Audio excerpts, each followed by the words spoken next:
Hello everyone, this is Anitha Sakthi. இது Vanamagan episode number 3. வாங்க எனக்கான எபிசோட்குள்ள போயிடலாம். யாரா நீ? இப்போ இதெல்லாம் பேச நேரம் இல்லை. முதல்ல என் பொண்ணு ஹாஸ்பிட்டல் தூக்கணும் அப்படின்னு சொல்லி ஹீரோயினோட அப்பா தூக்கிட்டு போக, அப்போ மேயர் ஒரு மாதிரி லுக் விடுவார். நம்ம ஹீரோ தான் ஹீரோயினை தூக்கிட்டு வந்து வண்டியில் ட்ராப் பண்ணுவார். நீ வர வேண்டாம்ப்பா அப்படின்னு சொன்னாலும் கூடவே போய் கிளினிக்கும் வந்து சேர்ந்துருவாங்க. என்னடா பண்ணுற, கொஞ்சம் சும்மா இருக்கிறீங்களா, நீங்கள் தூக்கிட்டு போக முடியுமா அப்படின்னு சொல்லி ஹீரோ தூக்கிட்டு போவார். வேடிக்கை பார்க்காதீங்க, சீக்கிரம் உள்ளே போங்க. என் பொண்ணுக்கு என்னாச்சுமா, செக் பண்ணல? அங்கிள் ஏதோ பாய்சன் இருக்கிற மாதிரிலாம் பெருசாக ஒன்றும் தெரியல. அப்புறம் ஏமா அந்த மாதிரிலாம் சிரிக்கிறா? என்னென்ன தெரியலையே அப்படின்னு சொல்லி பார்த்துட்டு இருக்கும்போது, என்ன பார்த்துட்டு இருக்கீங்க, காலை பிடிங்கன்னு அவங்க அப்பா சொல்லிட்டு இருப்பாரு. அப்போ நம்மளோட ஹீரோ வந்து என்னால் அவளுக்கு ட்ரீட்மெண்ட் கொடுக்க முடியும்னு சொல்ல, நீ யார், இங்கே என்ன பண்ணிட்டு இருக்க? அதே தான் நானும் கேட்குறேன். இவன் யாரு?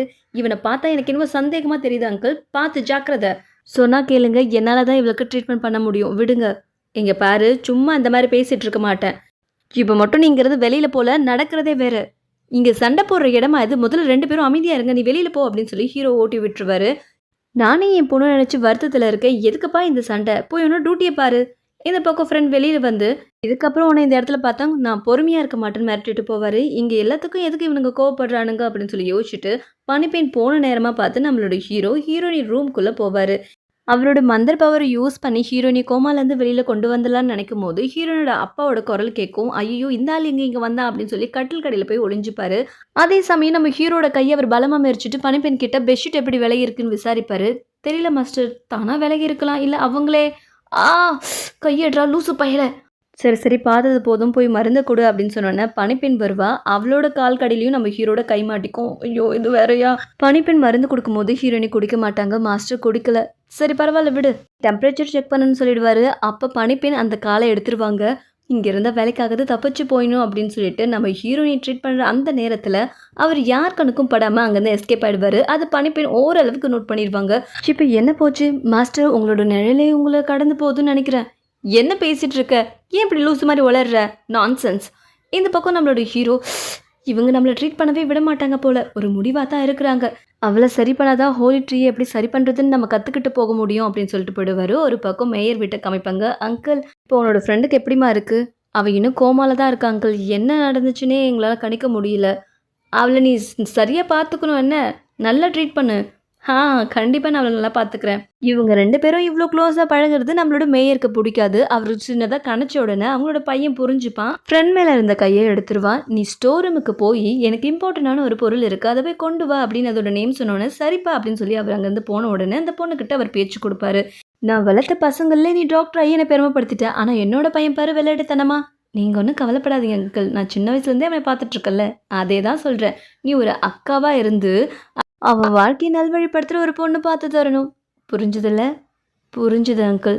ஏன்னா மேயருக்கு இதில் இஷ்டமே இல்லை. ஒரு பக்கம் ஹீரோனோட தம்பி வந்துட்டுருப்பான். அந்த நேரம் பார்த்து போலீஸ்காரன் அவன் வீட்டுக்குள்ளேயே போக, இவன் இந்த ராத்திரியில் என்ன பண்ணுறான் அப்படின்னு சொல்லி பின்தொடர்ந்து இவன் போக, இவன் நம்ம ஹீரோவை பின்தொடர்ந்து வந்திருப்பான். ஹீரோ அவர் ரூமில் இருந்து ஹீரோயின் ரூமுக்குள்ளே போகிறத பார்த்துட்டு, அட திருட்டு பையா, நீ இங்கே இருக்கிறது எனக்கு அப்போவே சரின்னு படலை, ஏதோ பண்ண போகிறான் அப்படின்னு சொல்லி அவர் பின்னாடி வந்துட்டுருப்பாரு. நம்ம ஹீரோயின் அப்பாவுக்கு மேஜிக் யூஸ் பண்ணி ஒரடியாக தூங்க வச்சுட்டு ஹீரோயினையே சரி பண்ணலான்னு அவளோட ரூமுக்கு போவார். ஹீரோ அவரோட மேஜிக் பவரை யூஸ் பண்ணி அவளுக்கு ஏற்பட்ட காயத்தை குணப்படுத்திட்டு இருப்பாரு. அவர் அப்படி உட்காந்து இந்த வாட்டம் வெளியில் பார்த்துட்டு இருக்க போலீஸ்கார் ஷென்னுக்கு கிஸ் பண்ணுற மாதிரியே தெரியும். இவனை எவ்வளோ தைரியம் தான் ஏன் ஆளை கிஸ் பண்ணுறான் அப்படின்னு சொல்லி தடுக்க போக மண்டியிலே டமார்னு ஒரு அடிக்கு இருக்கும். அந்த அடி வேற யாரும் கொடுத்ததும் இல்லை, நம்ம ஹீரோயினோட தம்பி தான். எவ்வளோ தைரியம் இருந்தால் என் அக்காவோட ரூமே எட்டி பார்ப்பேன், வக்ரமான ஆளுன்னு எடுத்துகிட்டு போயிடுவான். இந்த பக்கம் நம்மளோட ஹீரோ அவரோட எனர்ஜியெல்லாம் யூஸ் பண்ண அவர் நொந்து போயிடுவார். என்னோட எனர்ஜி திரும்ப வரணும்னா கொஞ்சமாச்சும் நான் ரெஸ்ட் எடுக்கணும் அப்படின்னு சொல்லிட்டு அவரோட ரூம் பக்கம் போகிறத ஹீரோயின் தம்பி நோட் பண்ணிவிட்டு இவனுமா அப்படின்னு சொல்லி யோசிப்பான். இந்த பக்கம் நம்மளோட ஹீரோ அவரோட எனர்ஜி யூஸ் பண்ணி டயர்ட் ஆகிடுவார். அந்த நேரத்தில் அவருக்கு எனக்கு ஒரு மாயை தெரியும். நம்மளோட ஹீரோயினி சிரிக்கிற மாதிரியும் அவர்கிட்ட பேசுகிற மாதிரியும் தெரிஞ்சிட்ருக்கோம். என்ன இது அப்படின்னு சொல்லி தலையில் கை வச்சுட்ருக்கும் போது ஹீரோயினி சிரிச்சுட்டே வந்து, நீ ஓகே இல்லை வெட்னரி டாக்டர் அப்படின்னு சொல்லி கேட்க, டக்குன்னு ஹீரோ கிஸ் பண்ணுறதுக்காக கிட்ட போவார். அப்போ ஹீரோயினி தம்பி இவ்வளோ காமமாக இருப்பேன் நான் எதிர்பார்க்கவே இல்லை அப்படின்னு சொல்லி அவரோட கையிலேயே கட்டையால் அடிச்சிருவான். எவ்வளோ தைரியம் தான் என் அக்காவோட ரூமையே எட்டி பார்ப்பேன், இப்போ நான் உன்னை என்ன செய்கிறேன் பாரு அப்படின்னு சொல்லிட்டு இருப்பான். ஓ, அவளோட முட்டாள் தம்பி நீதானா? முட்டாள் தம்பியா? கொஞ்ச நேரத்தில் யார் முட்டாள்னு தெரியும், வாடா அப்படின்னு சொல்லி அவங்க அப்பா கிட்ட கூட்டிகிட்டு போய் கம்ப்ளைண்ட் பண்ணுவான். அக்காவோட ரூமை எட்டி பார்த்துட்டான் அப்படின்ட்டு. லூசாடா நீ, நான் ரொம்ப நேரமாக இங்கே தானே நிற்கிறேன், அப்படி இவன் வரவே இல்லை. நீ வேணாலும் வந்து பாரு, உன் அக்கா அமைதியாக தூங்கிட்டு தான் இருக்கா. அப்பா நான் சொல்கிறது கேளுப்பா. இங்க சண்டை போடுறத நிறுத்து அப்படின்னு பேசிட்டு இருக்கும்போதே நம்ம ஹீரோ நெஞ்சு பிடிச்சிருவாரு. அப்பாப்பா நடிக்கிறான்ப்பா. உனக்கு என்னப்பா ஆச்சு? என்னோட ரூமுக்கு போய் நான் ரெஸ்ட் எடுத்தா போதும். அப்பா அவன் நடிச்சுட்டு போறான்ப்பா. அவரே நம்புற? வாய மூடுடா. தேவையில்லாத குழப்பத்தை ஏற்படுத்தாத. அப்பா. இந்த பக்கம் நம்மளோட ஹீரோ அவரோட ரூமுக்கு வந்து என்னால ஹோல்ட் பண்ண முடியல அப்படின்னு சொல்லி அவர் பவர் யூஸ் பண்ணி வாமிட் பண்ணுவாரு. அவர் வாமிட் பண்ண அந்த பிளட் கொஞ்ச நேரத்திலே புகையா காணாம போக ஆரம்பிக்கும். போனதுக்கு அப்புறம் தான் ஹீரோ பழைய நிலைமைக்கு திரும்ப வருவாரு. ஹோலி ட்ரீக்கு எப்படி ட்ரீட் பண்றதுன்னு கத்துக்கிட்டு இங்கேருந்து சீக்கிரமா போயிடணும்னு அப்படின்னு நினைச்சிட்டு இருப்பாரு. இன்னொரு பக்கம் அவங்களோட கடத்தெருவை காமிப்பாங்க. அந்த கடத்தெருவில் ஒரு குப்பையில தான் நம்மளோட போலீஸ் ஆஃபீஸர் விழுந்து கிடப்பாரு. அப்போ அவரோட கனவுல நம்ம ஹீரோயினி கூட இருக்கிற மாதிரியே கனவு வரும். ஹீரோயினி அவருமே கிஸ் பண்ண போவாரு.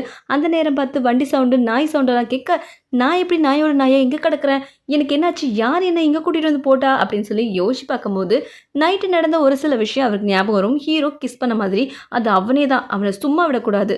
இந்த பக்கம் ஹீரோயினி எழுந்துருவாங்க. மகளே நீ எழுந்துட்டியா, நீ எழுந்துட்டியா, ஏன்பா என்னாச்சு, நான் நல்லா தானே இருக்கேன், நல்லா இருக்கியா, இங்கே காட்டு உன் காயத்தா அப்படின்னு சொல்லி பார்ப்பாரு. இது எப்படிம்மா நடந்துச்சு? இந்த பக்கம் நம்மளோட ஹீரோவும் வந்துடுவார். டேய் முதல்ல என் மேலே இந்த கையிடுறா அப்படின்னு சொல்லி அவங்க தம்பி அவாய்ட் பண்ணிகிட்ருப்பான். நீங்கள் அப்போ நான் ஃபாரஸ்ட்டில் மாட்டினல, அப்போ எனக்கு காப்பாற்றின வெட்டினரி டாக்டர் நான் தான் கூட்டிகிட்டு வந்தேன் இவரை.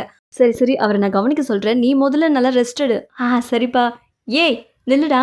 யாரா நீ? எங்கேயோ வந்து உன்னை பார்க்கவே ஒரு மாதிரி இருக்க. ஏன் ஏதாவது பிரச்சனையா? கேவலமாக இருக்க.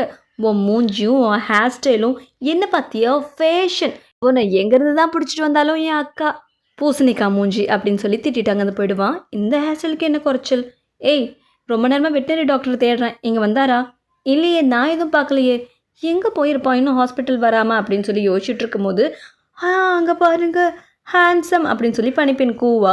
திரும்பி பார்த்தா நம்மளோட ஹீரோ ஹேர் கட் பண்ணிட்டு வந்திருப்பாரு. இவங்க எல்லோரும் பார்த்து ரொம்ப ஷாக் ஆகிடுவாங்க. இந்த ஹேர் ஸ்டைல் ஓகே தானே அப்படின்னு சொல்லி ஹீரோயின் பார்த்து ஹீரோ கேட்க அவங்க ஒரு ரவுண்ட் அடிச்சு அப்படின்னு சொல்லி சிரிச்சிட்டு இருப்பாங்க. இந்த ஹேர் ஸ்டைல் உங்களுக்கு அவ்வளோ மோசமாலாம் ஒன்றும் இல்லை. சரி எனக்கு இப்போ டைம் இல்லை, எனக்கு கொஞ்சம் மெடிக்கல். ஏய் இங்கே என்னடா பண்ணுற நீ? உன்னோட ஹேரு இதுக்கெல்லாம் தேங்க்யூ உனக்கு தான் சொல்லணும். இந்த கிரெடிட்டாலும் உனக்கு தான் செய்யணும். செருப்பல் அடிக்க இவனுக்கு போய் ஐடியா கொடுத்தனேச்சே அப்படின்னு சொல்லி தம்பி அங்கேருந்து போயிடுவான். ஹீரோயினி சைட் அடிச்சுட்டு இருக்க நம்ம மனுஷ உடம்புல எத்தனை நரம்பு இருக்குது, எத்தனை பாயிண்ட் இருக்குன்னு இவர் அக்கு வேற ஆணி வேற சொல்ல இதெல்லாம் பார்த்து உங்களுக்கே எல்லாம் தெரிஞ்சிருக்கே, நம்ம வேணா லேபில் போய் வேறு எதாவது கற்றுக்கலாமா அப்படின்னு சொல்லி லேப் கூப்பிட்டு வந்திருப்பாங்க.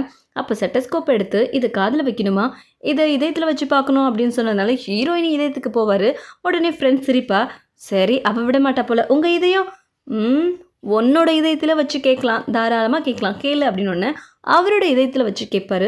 இதெல்லாம் ரொம்ப இன்ட்ரெஸ்டிங்காக இருக்குது. முதல்ல அது கொடு, இங்கே இருக்கிறதெல்லாம் ரொம்ப காஸ்ட்லி பொருள், வேறு வேறு இடத்துலேருந்து வந்தது, உன் இஷ்டத்துக்கு கைப்பட்டு எல்லாம் உடஞ்சிட போது உடச்சிட போகிற. ஓ சரிவா நான் உனக்கு வேறு விஷயம் சொல்லித்தரேன் அப்படின்னு சொல்லி மைக்ரோஸ்கோப் கிட்ட கொண்டு போய் இங்கே கொஞ்சம் கிட்ட வரியா அப்படின்னு சொல்லி ஹீரோ கூப்பிட, நானா நீ தான், சரி சொல்லு அப்படின்னு சொல்லி கிட்ட வந்து கேட்கும் போது அவரோட முடியிலேருந்து ஒரு முடியை பிச்சு அவங்க அந்த மைக்ரோஸ்கோப்பில் வச்சு இங்கே பாரு ரெடி ஆகிடுச்சு, உன்னோட முடி இப்போ எப்படி இருக்குது நீயே பாரு அப்படின்னு சொல்லி கூப்பிட்டு விடுவாங்க. இதெல்லாம் பார்க்குறது புதுசுன்றதுனால வெளி உலகம் இன்ட்ரெஸ்டிங்காக இருக்குது அப்படின்னு சொல்லுவார். வெளி உலகமா? அப்போ நீ அந்த உலகத்துலேருந்து வர?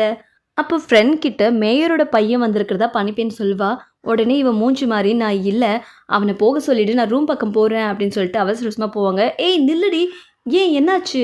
இங்கே பாரு ஏன் அவனை அவாய்ட் பண்ணுற? அவனுக்கு எனக்கும் செட் ஆகாது. ஏன் அப்படி சொல்கிறான்? அவனை விரும்புகிறான், உனக்கு தெரியும்ல. இந்த பக்கம் அவர் கதவுக்கு பின்னாடி வந்து நிற்பார். அவன் ஒரு மேயரோட பையன், நான் ஒரு அனாதை, அவனுக்கும் எனக்கும் ஏணி வச்சா கூட எட்டாது. அவன் அவங்க அப்பாவை டிபெண்ட் பண்ணி இருக்கான், நான் உடனே எங்கள் அப்பாவை டிபெண்ட் பண்ணி இல்லை. உனக்கு தேவையான லைஃப் என்னால் கொடுக்க முடியும், கதவை தர சொன்னா கேளுடி. பொண்ணுங்களுக்கு கொஞ்சம் டைம் கொடுங்க பாஸு. என்ன சொல்ல வர நீ? நீ ஒரு ஸ்டெப் பேக் போனால் அவங்க 10 ஸ்டெப் முன்னாடி வருவாங்க. நீ பொறுமையாக இருந்தா. எனக்கு புரியல. சரி உனக்கு புரிகிற மாதிரி சொல்கிறேன். நீ இப்படி தொடர்ந்து டிஸ்டர்ப் பண்ணிகிட்டே இருந்தா அவங்க மனசில் எப்படி உனக்கு ஒரு நல்ல எண்ணம் வரும்? அவங்களுக்கு உன்னை பற்றி யோசிக்க டைம் கொடுக்கணும் அப்படின்னு சொல்லி கூப்பிட்டு போயிடுவார். கசின் உங்கள் மச்சான் வர்றாரு. மச்சானா? அதான் உங்கள் ஆளோட தம்பி. ஓ வாங்க வாங்க உட்காருங்க உட்காருங்க. என்ன திடீர்னு சொல்லியிருந்தேன் நானே வந்திருப்பேனே. இல்லை எங்கள் அப்பா மெடிக்கல் ஃபேக்ட்ரி உங்களோட மண்ணில் தான் கட்டலான்னு பேசிகிட்டு இருந்தார். ஸோ சாரி, அதில் எங்கள் முன்னோர்களோட சமாதி இருக்குது, அதுக்கு வேணால் நாங்கள் காசு கொடுத்துட்றோமே. சாரி இந்த விஷயத்தில் எனக்கு இன்ட்ரெஸ்ட் இல்லை. சரி இந்த விஷயத்தை மறந்துடுங்க, நான் கேட்க வந்தது என் தப்பு தான்.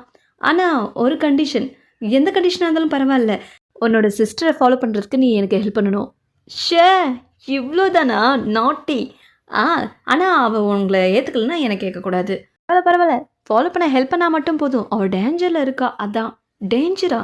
அதான் உன் வீட்டில் ஒருத்தவன் இருக்கானே, அவன் நேற்று நைட்டு உங்கள் அக்காவை கிஸ் பண்ணதை நான் பார்த்தேன். தடுக்கலான்னு போனால் எந்த இடப்பட்ட பையனை நடிச்சிட்டான். ஐயோ சரி சரி, எனக்கு கொஞ்சம் வேலை இருக்குது, பார்த்து போங்க மச்சான்.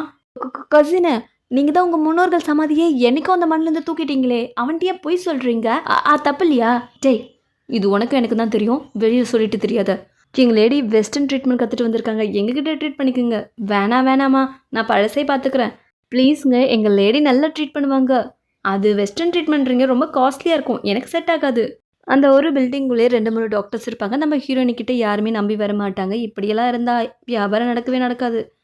முடிஞ்ச ஒன்றால் போய் பார்க்க முடிஞ்ச பாரு, நீயும் டாக்டர் தானே, வெட்டினரி டாக்டர் அப்படின்னு சொல்லி ஹீரோயினி கிண்டல் பண்ணிட்டு இருப்பாங்க. அப்போ ஒரு ஆள், எனக்கு ரொம்ப அரிக்குது, என்னை காப்பாற்றுங்க அப்படின்னு சொல்லி கத்தி குப்பாடு போட்டுட்ருப்பான். இருங்க நான் பார்க்குறேன், முதல்ல உங்கள் பேரை சொல்லுங்கள்.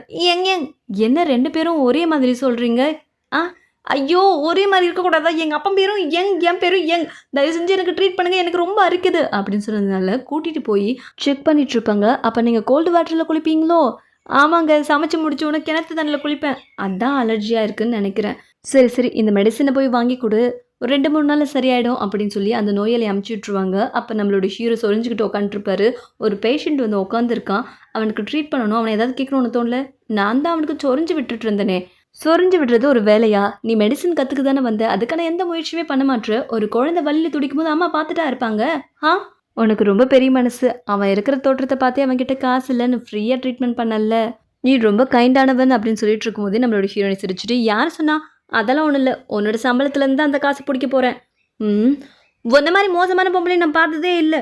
வேலை, என்னோட குளத்தில் வெளியில் இருக்க பொண்ணு கல்யாணம் பண்ணக்கூடாதுன்னு ரூல்ஸ் போட்டாங்க. இல்லைன்னா அப்படின்னா உன் மனசில் அப்படி ஒரு எண்ணம் இருக்கா? என்ன இப்படி ஒரு ஆம்பளைக்கிட்ட பொசுக்குன்னு கேட்குற? வாங்கிட்ட பேச முடியாது. நில்லுடா, சொல்லிட்டு போ. கொஞ்ச நேரத்தில் என்ன டென்ஷன் பண்ணிட்டா அப்படின்னு சொல்லி ரூமுக்கு வந்து குத்த வச்சு உட்காந்துட்ருப்பாரு. அப்போ நம்ம ஹீரோயின் எட்டி பார்த்துட்டு, உள்ளே போகலாமா வேணாமா? சரி, நம்ம விடு தானே, நாம் இவனையும் ஏன் கேட்கணும், நாம் போகலாம் அப்படின்னு சொல்லி திமிராவும் தெனாவட்டாவும் உள்ளே வந்து நம்ம ஹீரோ கிட்ட நிற்பாங்க. ஹீரோ கண்ணை மூடிட்டுருப்பாரு. ஹலோ அப்படின்னு சொல்லிட்டு நம்ம ஹீரோயினி அவரோட மடியில் டொயின் அடிக்க பயந்து முழிச்சுக்கிட்டு, இங்கேயும் வந்துட்டியா? உனக்கு என்னதான் வேணும்? எனக்கு ஹோலி ட்ரீயை ட்ரீட் பண்ணணும், அதை கற்றுக்கத்தான் உன்கிட்ட வந்திருக்கேன். ஓ, அந்த மரமா? என்கிட்ட பிளான்ஸ் பற்றின நிறைய புக் இருக்குது, நீ கெஞ்சி கேட்டால் நான் சொல்கிறேன். அது எனக்கு ரொம்ப இம்பார்ட்டன்ட், நீ அதை எனக்கு கொடுக்க முடியுமா? அது நான் படிக்கணும்.